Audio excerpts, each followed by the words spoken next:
All right, guys, welcome back to the channel. Welcome back to another episode of Matt Money. So hopefully the background is going to get a little bit more filled in. I got some stuff that should be coming in the mail. So it doesn't look like I'm a homeless person anymore. I finally got the couch, got the TV anyway.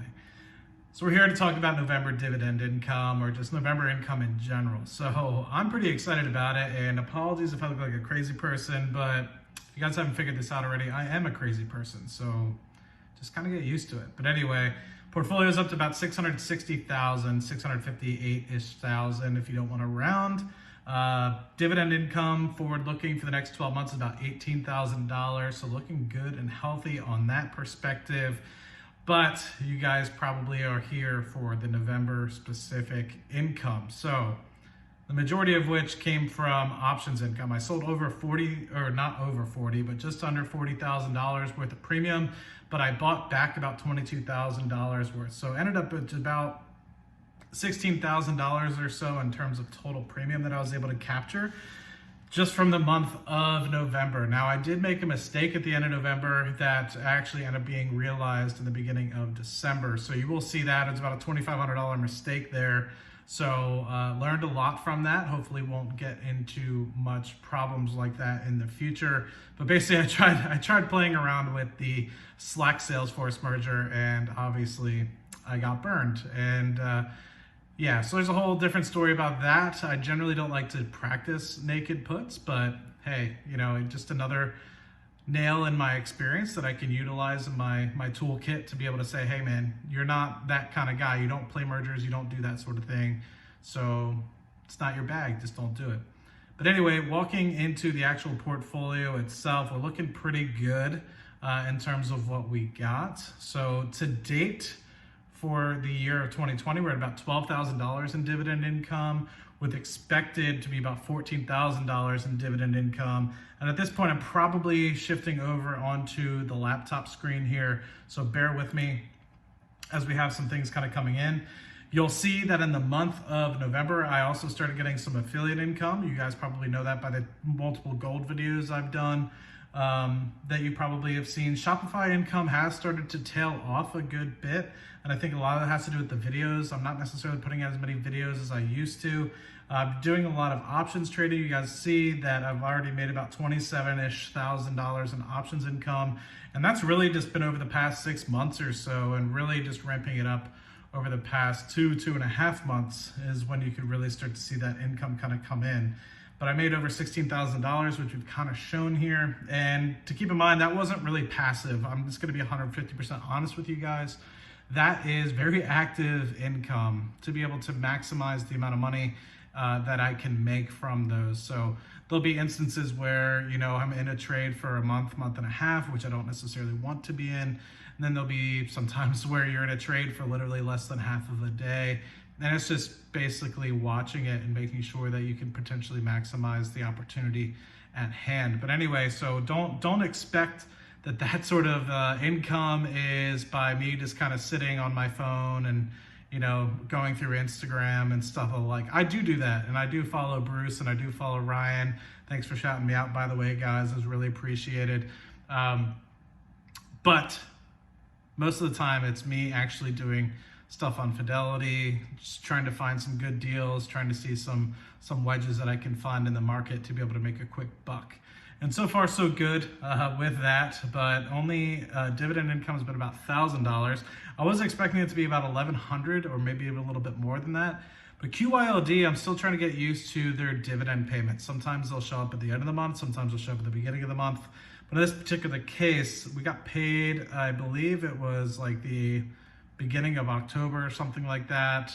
So I anticipated maybe we'd be able to, or maybe it was the end of October. So maybe I was anticipating we get paid at the end of November, and that's not the case. We got paid, was it yesterday or the day before? So it is what it is. Can't complain with that whatsoever. But at the end of the day, you know, I was expecting to get a little bit more from that. YouTube made about $310. And yeah, that's relatively it with respect to that. I don't want to go through all the options that I kind of traded, but we can just do a quick look in terms of like how many different contracts I sold. So yeah, you can see I sold over like $39,000 worth of premium, bought back a crap ton. And yeah, so basically just take the end of the day. So keep in mind, some of this is realized, some of this is not realized. So there could be some trades that are still open, but the reason why I consider it profit is because that hits my bank account, or in this case, my brokerage account day one. Whenever I sell some of these, whether it's covered calls or cash secured puts, I'm able to really get these numbers into my account. So I've seen $39,000 worth of credits come to the account, and I've seen $22,000 worth of debits leave the account. So that's the reason why I count it as profit. Some folks don't really like it that way. Some folks really only like to display their realized. But I think the majority of the trades that are really big have been closed out. The only one that might not be is one of my Palantir trades, which is like 3,000.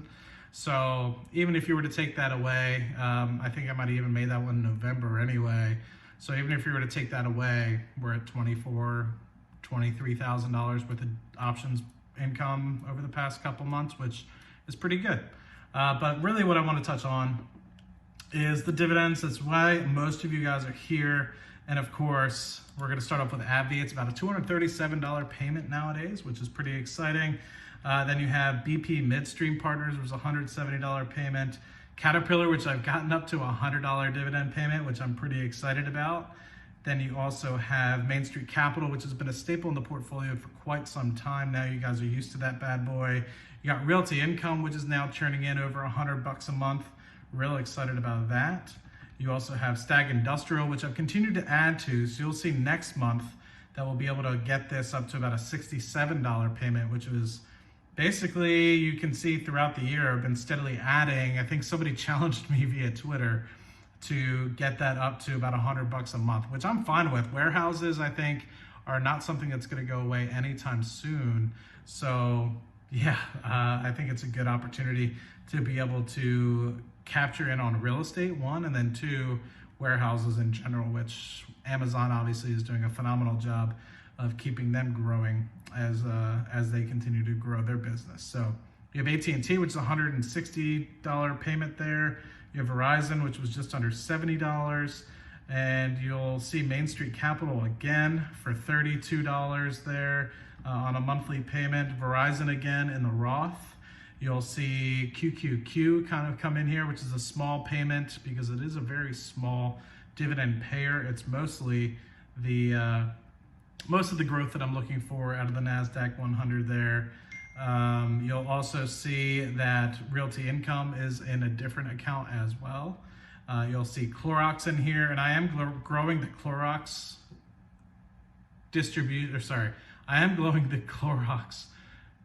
I am growing the Clorox position by about $50 or so a month. Maybe it's $100 a month. So it's not a lot, but hopefully over time, we'll be able to get to that $100 or 100 share mark rather, move that over to the individual brokerage account and start writing some covered calls on that bad boy. There are a few companies in here, which I just don't even go into this account. It's just so small at the moment, where I have some AbbVie, some General Mills, and some Procter & Gamble, and it's like literally $10 every quarter. So it's probably out of date, but in the grand scheme of things, like I'm just too lazy to go in and reset the password and everything for that account. But you can see the $50 coming in from Cardone Equity Fund 5 there.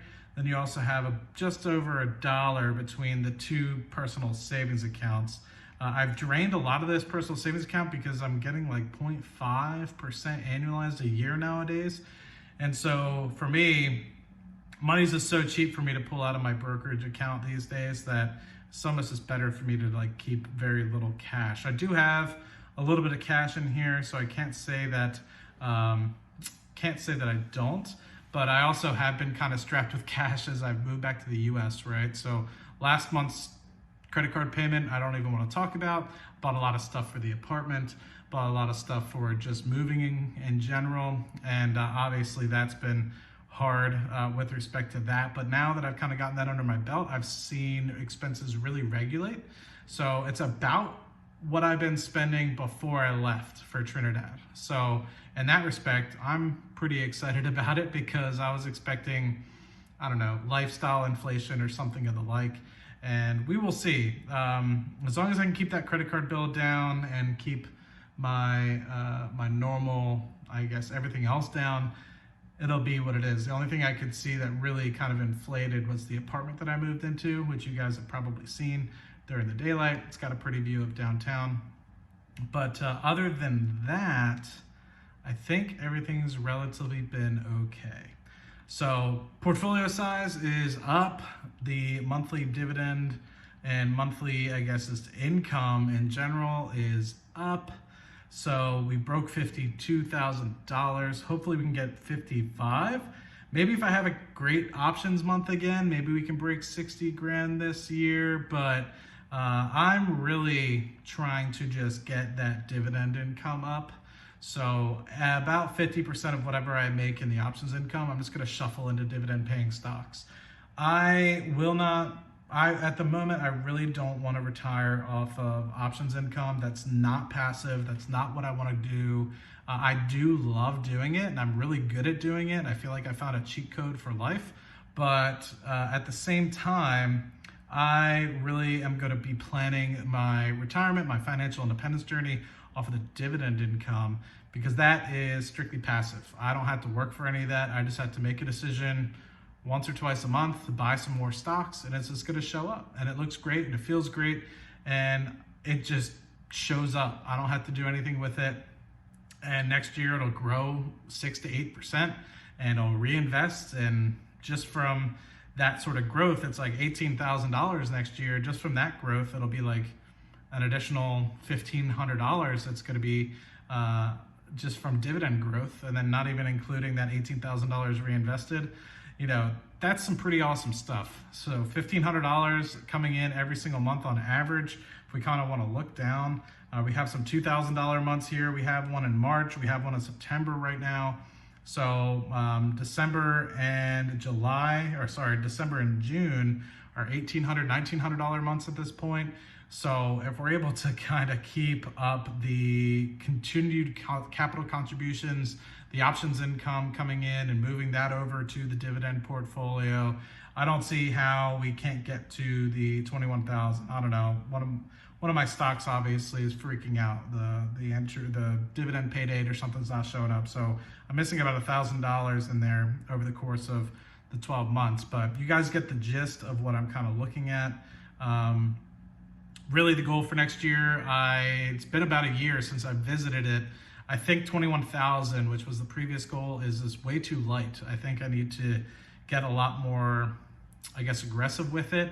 The $14,000 I was able to hit with two massive dividend cuts, Shell being one and Wells Fargo being the other, and Disney in there as well. But Disney is a rather minor dividend contributor. I was looking more for Disney for the streaming component, and I've been satisfied with that. But with two massive dividend cuts, Wells Fargo was probably like a $500, $600 a year dividend impact, maybe even more than that. Maybe it was closer to $800 a year sort of dividends, and Shell being very similar, not all the way up to that much, but I do believe Shell was about a $400 or $500 a year dividend impact from that. So granted, those were cut midway through the year, so we wouldn't have seen the entire impact of that. But we did see about half of that impact coming through, because it has been a couple months and a couple quarters since then. So we easily probably could have got to the $15,000 mark. So that being said, $21,000 for next year's goal in 2021 seems light. We'll probably get, hopefully, fingers crossed, towards the end of the year, close to $24,000, $25,000 in forward 12-month income, kind of like how we're at the $18,000 now, but $14,000 in total income for dividends in 2020. So I don't know. I have to sit down, look at some of the math and see where I'm at. We're already at 18,000, and it's only going to be $3,000 more. So you think about it, that's like $50,000, $60,000 you need to add to the portfolio, which can be rather quick. I generally speaking add that relatively quick in the year. So, and especially if I'm doing so well with the options income, I'm able to maintain that progress. It's going to be really quick to be able to get to that $21,000 next year. So really just keep in mind what potentially we might be looking for. Hopefully you guys are around for the next review. And about this time next month, we will be looking at the total 2020 income and a lot of the progress what has been made. And later this month, you'll also be seeing probably the next 1 to 2 years of dividend goals and options goals coming in as well. And really need to take a couple days and really just think retrospectively and think inside and really understand what I want to set myself up for. And I also need to take a trip, because last time I took a trip was like October, end of October last year. And I really was able to kind of just like put things in perspective with respect to what I wanted to do. It's how I met Kyle, my business partner. It's how I met a bunch of different things, got a lot of that started. And all of these little things contribute up to big things if you're kind of looking at everything as a whole. So anyway, enough rambling on. Hopefully you guys enjoyed the video, and I will talk to you guys soon. Cheers.